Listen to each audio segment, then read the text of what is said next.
Assalamualaikum to all dears. Welcome to the Stars Academy head office, Lama Iqbal Town. Today we are going to start our discussion of unit number 2. उसका सबसे पहले हम ये part discuss करते हैं. So let's have different questions. Question number 1 देखिए जी. Starch gives dash glucose. Starch जो है वो कौन से ग्लूकोज देगा ऑन कंप्लीट हाइड्रोलिसिस. जब इसकी हाइड्रोलिसिस हो जाएगी तो कौन से आपको ग्लूकोज मिलेंगे. तो आपको पता है ये किस चीज़ का पॉलीमर है, अल्फा ग्लूकोज का. तो ऑब्वियसली अगर ये अल्फा ग्लूकोज का पॉलीमर है तो जब आप इसको ब्रेक करेंगे तो आपको अल्फा ग्लूकोज ही मिलेंगे ना, राइट. तो alpha is the beta is the right answer है अल्फा ग्लूकोज. क्वेश्चन नंबर 2 देखिएगा. नंबर ऑफ पेप्टाइड बॉन्ड या bonds present in glycyl alanine. Glycyl alanine आपको पता है इसके अंदर क्या है, ग्लूकोज और ग्लाइसिन और एलानिन मौजूद होता है. Remember that.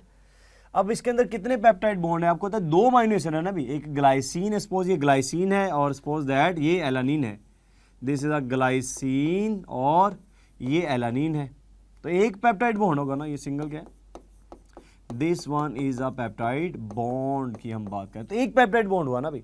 2 अमीनो एसिड है, एक पेप्टाइड बॉन्ड है. अगर 3 अमीनो एसिड होते दो पेप्टाइड बॉन्ड होते ऐसे है ना. तो हमारे पास राइट आंसर क्या होना चाहिए, बोला 1 इज द राइट आंसर है. क्लियर. अगला क्वेश्चन देखिएगा.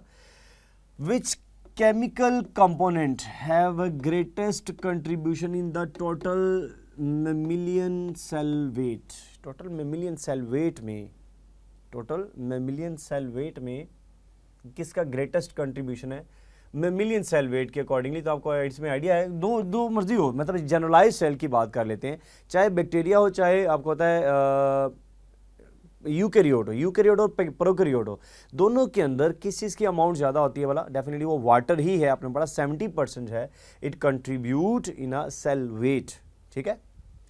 सो राइट आंसर हमारे पास है जी डेल्टा. क्वेश्चन नंबर 4 देखिएगा. It's not an example of lipid. आप ख्याल में इनमें से कौन सा जो लिपिड नहीं है.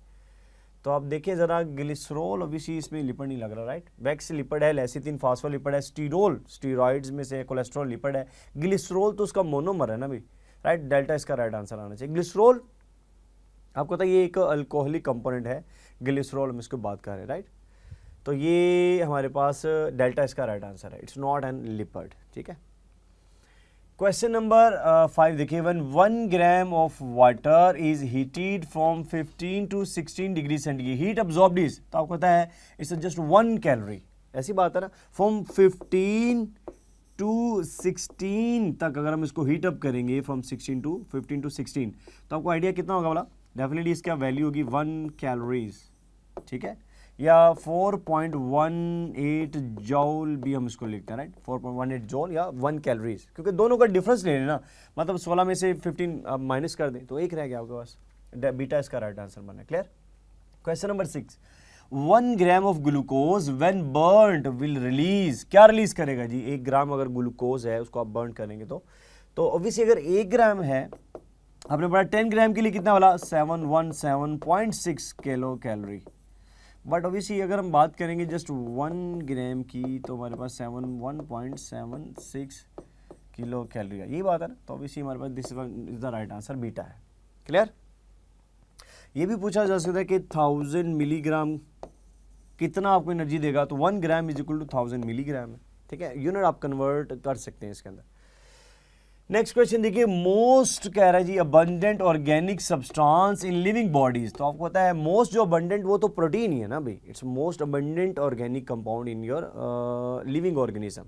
ठीक है. अगर ऑर्गेनिक कंपाउंड पूछा है तो अंडरस्टूड है वो प्रोटीन है. अगर खाली सब्सटेंस लिखा जाता या कंपाउंड लिखा जाता, मोस्ट अबंडेंट कंपाउंड, तो आपको पता है वो वाटर हो जाता. ऐसी बात है ना. तो यहाँ पे राइट आंसर है जी प्रोटीन. अगला क्वेश्चन देखिएगा. Number of different types of proteins found in human body. Human body में जो number of different type proteins हैं दैट इज ओवर 10,000. आपने पढ़ा हुआ है ऐसे ना. सो 10,000 जो है 10,000 ओवर 10,000 यानी 10,000 से ज़्यादा ही हैं जो डिफरेंट तरह की फंक्शंस परफॉर्म कर रही होती. क्लियर.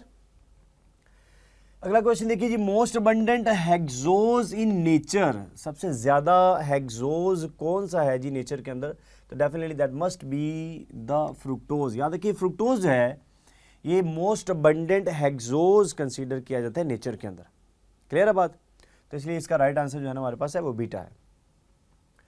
ओके जी, नेक्स्ट देखिएगा, number of peptide bonds in haemoglobin. अब आपको पता है हीमोग्लोबिन में कितने अमीनो एसिड होते हैं, बोला 574। कितनी चेंज होती है, बोला आपको पता है 2 अल्फा है और 2 ही क्या है, बोला बीटा चेन है। हर अल्फा चेन के अंदर 141 और हर बीटा चेन के अंदर 146 अमीनो एसिड होते हैं। और आपको पता है जितनी लंबी चेन होगी उसमें से आपने एक माइनस कर देना है। जैसे आपने पीछे एक एग्जांपल पढ़ी, क्वेश्चन पढ़ा, अगर ग्लाइसाइल एलानिन है तो 2 अमीनो एसिड थे ना, एक पेप्टाइड बॉन्ड था बीच में, सही है। इसका मतलब अगर आपके पास इतने अमीनो एसिड है तो एक माइनस करेंगे ना, सही है। 2 अमीनो एसिड थे तो एक पेप्टाइड बॉन्ड था, सही है। उस तरह अगर इतने अमीनो एसिड है तो कितने पेप्टाइड बॉन्ड हो जाएंगे, 140। इसमें भी कितने पेप्टाइड बॉन्ड है, 140।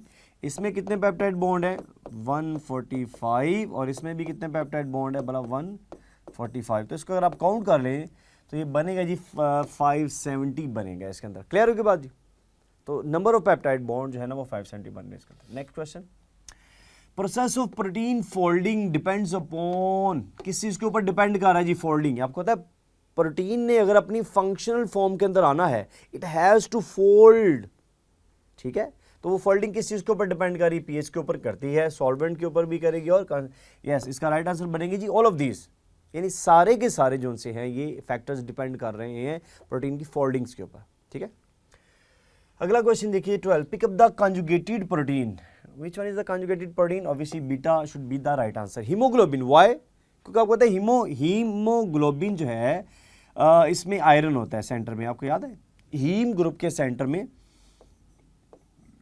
इस तरह आयरन मौजूद होता है, राइट, ये आयरन है। तो आपको पता है when two different molecules belonging to different categories combine together, तो आपको पता है ये हीम ग्रुप है और haem is a protein part, और ये नॉन प्रोटीन पार्ट है, क्या बन गया वाला, कंजुगेटेड मॉलिक्यूल बन गया, राइट। तो राइट आंसर हीमोग्लोबिन है, इसका राइट आंसर है जी बीटा। क्लियर। अगला क्वेश्चन देखिएगा 13, specific properties of tail in phospholipid molecules is due to. आपको पता है फॉस्फोलिपिड की ये जो टेल्स हैं, ये वाली जो टेल्स आप कहते हो, किसकी वजह से है। तो हम ये जो टेल्स शो करते हैं डेफिनेटली ये फैटी एसिड्स को रिप्रेजेंट कर रहा है ना भाई, ऐसी बात है ना। It's a long chain of fatty acid if you remember. तो ये long chain of what, fatty acid को, ये इसका हेड रीजन है, सही है बात जी। तो राइट आंसर है जी बेटा। 14 देखिएगा, coiling occurs in tertiary structure is due to different types of interactions between dash groups. Coiling occurs in tertiary structure is due to different types of interactions between dash groups. अब ख्याल में जो interactions हैं ये किन groups के बीच में आती है जिसकी वजह से coiling जनरेट हो रही है। आपको पता है टर्शरी स्ट्रक्चर में डिफरेंट तरह की बॉन्डिंग्स हैं, इंटरेक्शंस हैं, कौन कौन सी है। ऑब्वियसली आपने बड़ा हाइड्रोजन बॉन्ड है, आयनिक बॉन्ड है, डाइसल्फाइड लिंकेज है, सही है। तो जो कह लें कि जो इंटरेक्शंस हैं डेफिनेटली वो आर ग्रुप्स की वजह से डेवलप होती हैं, क्योंकि आपको पता है अमीनो एसिड वेरी क्यों करते हैं। देखे ना, इन्होंने तो पेप्टाइड बॉन्ड बना देना है, ऐसी बात है ना भी। यानी आपने पढ़ा हुआ इस तरह करके, ये एक अमीनो एसिड है, सही है, this one is amino acid, और आपने पढ़ा एक अमीनो एसिड ये वाला है, ऐसी बात है ना भी। तो ये हमारे पास ये वाटर का मॉलिक्यूल निकल गया, अब ये बॉन्ड इनका बीच में बन चुका है, राइट। तो ये तो दोनों बॉन्ड बनाने में, कौन सा बॉन्ड बनाने में ये दोनों इन्वॉल्व हैं, ऑब्वियसली पेप्टाइड बॉन्ड। लेकिन जो दूसरी इंटरेक्शंस हैं, आयनिक बॉन्ड है, हाइड्रोजन बॉन्ड है, वो कैसे डेवलप होंगी वाला, डेफिनेटली इन आर ग्रुप्स की वजह से डेवलप होनी, बिकॉज अमीनो एसिड वेरी करते हैं ड्यू टू आर ग्रुप, ऐसी बात है ना। तो right answer must be Charlie है। क्लियर। अगला क्वेश्चन देखिएगा, 20 amino acids are commonly found in, आपने पढ़ा कि 20 तो मोस्ट कॉमन है, किसके अंदर, क्या ये सिर्फ ह्यूमन के अंदर है या ये सिर्फ बैक्टीरिया के अंदर है, प्लांट्स के अंदर है, क्या ऑप्शन आएगा। जो 20 amino acids are commonly found in, तो याद रखिएगा वायरसेस से लेकर ह्यूमन बॉडी तक ये कांस्टेंट है, ये मोस्ट कॉमन है, ऐसे ही है सारे के अंदर, ठीक है। इसलिए अल्फा इसका राइट आंसर बनेगा। Point clear, okay. फॉर 16 देखिए जी, cellulose is the polymer of, तो आपको पता है सेलुलोज जो सा होता है it is the polymer of beta glucose, starch alpha glucose है, ठीक है। और ये जो है सेलुलोज ये बीटा ग्लूकोज इसके अंदर होता है, अंडरस्टैंड हुई बात। तो हमारे पास राइट आंसर है अल्फा। क्लियर। 17 देखिए, how many nitrogen atoms are found in lecithin. Lecithin बोले तो क्या है, फॉस्फोलिपिड्स, और फॉस्फोलिपिड अगर आपको याद हो उसमें हमने कोलिन ऐड की थी, यानी इफ यू रिमेंबर कोलिन, ये कोलिन का फॉर्मूला होता है, this is the formula of choline का फॉर्मूला। तो एक ही नाइट्रोजन है ना अभी, तो obviously right answer must be delta. ठीक है, एक नाइट्रोजन है जस्ट, ये कोलिन की मैंने स्ट्रक्चर बनाई है, राइट, कोलिन। पॉइंट क्लियर हो गया जी, तो राइट आंसर इज डेल्टा। अगला क्वेश्चन देखिएगा, number of isoprenoid units in monoterpenes. Isoprenoid units आपने पढ़ा, ये आइसोप्रीनॉइड यूनिट 5 कार्बन का यूनिट है, ऐसी बात है ना, 5 कार्बन यूनिट है। वो कह रहे हैं मोनोटर्पीन के अंदर ये कितने होंगे। अब मोनोटर्पीन, टर्पीन 10 के लिए वर्ड है, ठीक है, मोनोटर्पीन, तो इसके अंदर कितने आइसोप्रीनॉइड होंगे वाला, जाहिर सी बात है 2 5 कार्बन वाले जुड़ेंगे तो एक मोनोटर्पीन बनेगा 10 कार्बन वाला, ये है मोनोटर्पीन, इसको हम कहते हैं, राइट। तो कितने हुए बोला, 2 आइसोप्रीनॉइड यूनिट हुए ना अभी, तो right answer is delta should be the right answer. 2 isoprene units मिलकर एक मोनोटर्पीन बना रहा है, अंडरस्टैंड ये बात। अच्छा, अगर मैं आपसे क्वेश्चन करूँ जी, अगर डाई टर्पीन बनाना है मैंने, तो डाई टर्पीन, तो फिर कितने यूनिट होंगे बोला, जाहिर बात है 4 जो है ना, 5 कार्बन इस तरह करके ना, 5 5 प्लस 5 प्लस इस तरह 5, 4 जो है ना यूनिट्स बन जाए। क्लियर होगी बात। अच्छा, नेक्स्ट देखिएगा, phospholipids are derived from phosphatidic acid by the addition of. तो आपको पता है phospholipids are derived from phosphatidic acid by the addition of, this could be amine, alcohol, this could be nitro, yes, all of these इसका right answer होना चाहिए। क्योंकि आपको पता है जो फॉस्फेटिडिक एसिड होते हैं उसमें हम कहते हैं फॉस्फोलिपिड्स क्या है वाला, दे आर डेरिवेटिव्स है। किस चीज़ के डेरिवेटिव है बोला, फॉस्फेटिडिक एसिड के। फॉस्फेटिडिक एसिड में 3 चीज़ें आपने पढ़ी थी, ग्लिसरॉल है, फैटी एसिड, और कोई भी आप फॉस्फोरिक एसिड इसके अंदर ऐड होता है। तो फिर आपने पढ़ा डेरिवेटिव बनाने के लिए you have to add what, आप इसमें अमाइन अल्कोहल ऐड कर लें, आप इसके अंदर अमाइनो एसिड ऐड कर लें, आप इसके अंदर नाइट्रोजनस बेस जैसे कि आपने कोलिन ऐड की थी, तो सारी चीज़ें इसमें आप ऐड कर सकते हैं। अमाइनो एसिड कौन से है, जैसे फॉर एग्जांपल सीरीन है। अमाइन अल्कोहल कौन से है, जैसे फॉर एग्जांपल एथेनॉल अमाइन है। और बेस कौन सा है, जैसे for example nitrogenous base choline है। तो आपने देखा सारी चीज़ें तो है एग्जांपल में, राइट, डेल्टा इसका राइट आंसर है। अगला क्वेश्चन देखिए जी, pick up highly hydrophobic lipids. Highly hydrophobic lipids कौन से होते हैं बोला, हाईली हाइड्रोफोबिक, तो डेफिनेटली वो वैक्सीज होने चाहिए, राइट, यस, क्योंकि ये मिक्सचर है डिफरेंट चीज़ों के, वाटर रिपेलेंट होते हैं, इसलिए तो प्रोटेक्टिव कवरिंग बना रहे होते हैं इंसेक्ट्स की बॉडी के बाहर, डिफरेंट ऑर्गेनिजम्स की बॉडी के बाहर, फ्रूट्स के बाहर और लीव्स के बाहर। जैसे आप एप्पल देखें तो एप्पल की कवरिंग सारी क्या है, उसके छिलका जो है वो क्या है, वैक्स से बना हुआ है। लीफ की अपर सरफेस के ऊपर क्या है, क्यूटिकल है, किस चीज़ से है, वो वैक्स की है साई। तो आपने देखा ये हमारे पास हाईली हाइड्रोफोबिक है, वाटर रिपेलेंट है ये। अल्फा 21 देखिए, which property of proteins enables them to act as a pH buffer के तौर पे एक्ट कर रहा होता है। कौन सी प्रोटीन है, which property enable the pH act as a pH buffer. तो इसमें याद रखिएगा हमारे पास है, दे है contain carboxylic and amino group, ऐसी बात है, 2 ही तो ग्रुप है इसके अंदर। और ये दोनों ग्रुप अगर आप देखें तो आपको आइडिया इस तरह एक्ट कर रहे होते हैं, this one R group, as group, और आपको पता है ये हमारे पास ग्रुप होता है, राइट। अगर यहाँ से हाइड्रोजन निकल जाए, सपोज दैट ये सपोज हाइड्रोजन निकल गया, माइनस ही आ गया, और इसके ऊपर अगर ये हाइड्रोजन यहाँ पर ऐड हो गया, क्योंकि आपको पता है इसके पास लोन पेयर होता है, और इसके ऊपर पॉजिटिव चार्ज आ जाएगा, इसके ऊपर नेगेटिव चार्ज है, इसको कहते हैं ज्विटराइन, ठीक है। और ये ज्विटराइन याद रखिएगा हेल्प आउट कर रहा था एज अ पीएच बफर के तौर पे वर्कआउट कर रहे होते हैं। तो दोनों जो ग्रुप्स हैं अमाइनो और carboxylic group, they helps in what, buffer. Okay जी, नेक्स्ट क्वेश्चन देखिएगा, which description applies to cellulose. Cellulose की इसमें से कौन सी बेस्ट जो है वो आपके ख्याल में डिस्क्रिप्शन है। 40 इसमें देखिए हमारे पास है आंसर। कह रहे जी मालिक्यूल जो है वो कैसा है, सेलुलोज से लीनियर एंड अनब्रांच्ड है, बिल्कुल सही है। आपको पता है सेलुलोज लीनियर है और अनब्रांच्ड होता है, ठीक है। और ग्लाइकोसिड की जो लिंकेज है वो है बीटा 1,4, और स्ट्रक्चर जो है वो कैसी है बोला, फाइबरस स्ट्रक्चर होती है इसके अंदर। क्लियर, बीटा 1,4 ही लिंकेज है ना, क्योंकि अभी हमने बात की थी कि सेलुलोज के अंदर कौन सा शुगर पाया जाता है, वो बीटा ग्लूकोज है, तो लिंकेज भी कौन सी होगी, बीटा 1,4 इसके अंदर लिंकेज डेवलप होती है, ठीक है। ओवरऑल चूंकि एक इलोंगेटेड स्ट्रक्चर है, फाइबरस लाइक, तो इसीलिए हमारे पास 40 का राइट आंसर है। बाकी में आप देख सकते हैं इसमें बॉन्डिंग का डिफरेंस है, ठीक है, आप देख सकते हैं, फिर ब्रांच का भी डिफरेंस है, तो इसलिए राइट आंसर हमारे पास है 40। क्लियर। अगला क्वेश्चन देखिएगा, what is the role of cholesterol in the cell surface membrane. Cell surface membrane भी आपने पढ़ी अभी पिछले यूनिट के अंदर, तो उसमें क्या चीज़ जो है ना आपको नज़र आई है, इसका क्या रोल है।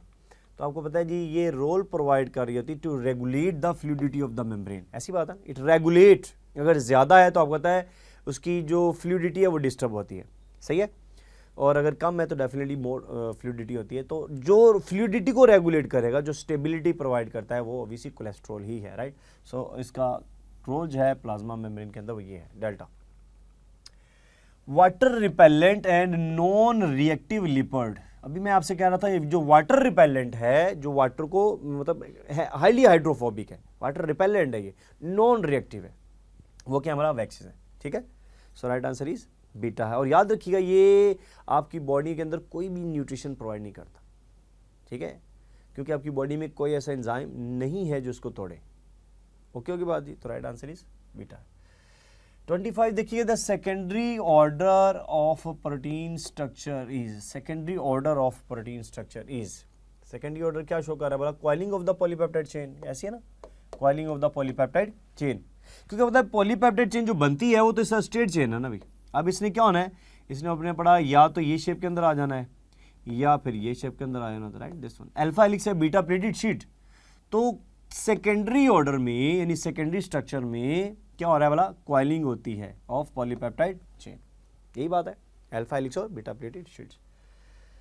26 देखिए जी, which constitute most common fatty acids. अच्छा, मोस्ट कॉमन जो फैटी एसिड है वो कौन से होते हैं, तो याद रखिएगा, they are palmitic and stearic acid. Palmitic acid आपने पढ़ा, ये कार्बन 16 का मॉलिक्यूल, और ये जो है ये कार्बन 18 का molecule, they are the most common है, ये मोस्ट कॉमन याद रखिएगा। और मोस्ट जो सिंपलेस्ट है वो कौन से होते हैं, वाला मोस्ट सिंपलेस्ट ये होते हैं, एसिटिक एसिड और ब्यूटारिक एसिड, ये सिंपलेस्ट है। मोस्ट कॉमन जो है वो ये, ओके। अगला क्वेश्चन देखिए, which statement correctly describes a property of water. आपके यहाँ में कौन है जो करेक्टली डिस्क्राइब कर रहा है जी वाटर की प्रॉपर्टी को, तो अल्फा इसका राइट आंसर है जी। और वो क्या वाला, relatively large amount of energy is needed to increase its temperature, and yes it is. आपने पढ़ा क्या पढ़ा वाला, स्पेसिफिक हीट कैपेसिटी आपने पढ़ा था, ऐसे ना। स्पेसिफिक हीट कैपेसिटी क्या कहती है कि जब वो वाटर को हीट करेंगे तो definitely it will takes time कि उसका टेम्परेचर इंक्रीज हो। वाई, क्योंकि water has ability to absorb a large amount of heat, पढ़ते हैं ना साहब। तो चूंकि वो लार्ज अमाउंट को हीट अब्जॉर्ब कर लेता है, इसलिए हमने कहा relatively large amount of energy is needed to increase its temperature, ठीक है। 28 देखिए जी, diagram shows the structure of glucose, which of the form of glucose is shown in which molecule it is present. आपके ख्याल में ये जो glucose है किस में पाया जा रहा है। अब चूंकि ये OH नीचे है तो आपको पता है ये तो अल्फा ग्लूकोज हो गया ना। आपको पता है OH अगर नीचे है तो अल्फा ग्लूकोज, OH अगर ऊपर शिफ्ट हो जाता है तो वो बीटा ग्लूकोज है, ऐसे है ना भाई। चलिए, इसका मतलब ये इन दोनों में से कोई राइट आंसर है, और आई थिंक सो कि ये इसका बीटा आंसर होना चाहिए रैस, क्योंकि सेलुलोज के अंदर अभी हमने पढ़ा था बीटा ग्लूकोज है, अल्फा नहीं होता। तो right answer is starch alpha glucose है। पॉइंट क्लियर हो गया।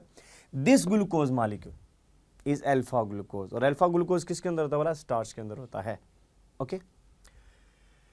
29 देखिए, structurally and functionally most diverse among living world. आप ख्याल में कौन सा ऐसा मॉलिक्यूल है, बायोमॉलिक्यूल है, जो स्ट्रक्चरली भी डाइवर्स है, फंक्शनली भी डाइवर्स है। तो वो एक ही है, डेफिनेटली वो लिपिड्स हैं, ठीक है। क्योंकि आप बताओ लिपिड्स को कहते हैं हेट्रोजिनस ग्रुप ऑफ कंपाउंड्स है रिलेटेड टू फैटी एसिड्स, ठीक है। तो राइट आंसर हमारे पास है 40। क्वेश्चन नंबर 30 देखिएगा जी, 3D structure of protein is determined by. आप ख्याल में जो 3D स्ट्रक्चर आप देखते हो किससे हम फाइंड करते हैं वाला, तो याद रखिए जी, it is known as X-rays crystallography, right. X-ray crystallography वो टेक्निक है जिससे हम प्रोटीन की 3 डायमेंशनल जो स्ट्रक्चर होती है ना वो आइडेंटिफाई करते हैं। एक और भी याद रख लीजिएगा, NMR उसको हम बोलते हैं, न्यूक्लियर मैग्नेटिक रेजोनेंस, ये भी एक टेक्निक है। इसकी मदद से भी हम प्रोटीन की जो टर्शरी यानी 3 डायमेंशनल जो स्ट्रक्चर है उसको आइडेंटिफाई कर सकते हैं। क्लियर होगी बात। चलें, ये अभी हमने जो क्वेश्चन डिस्कस किए हमारे B2 का A पार्ट है, नेक्स्ट हम डिस्कस करेंगे B2 का B पार्ट, ठीक है। चलें यहाँ तक आई होप के सारे क्वेश्चंस क्लियर हो गए होंगे. Next we will move towards B2 उसका B पार्ट. ओके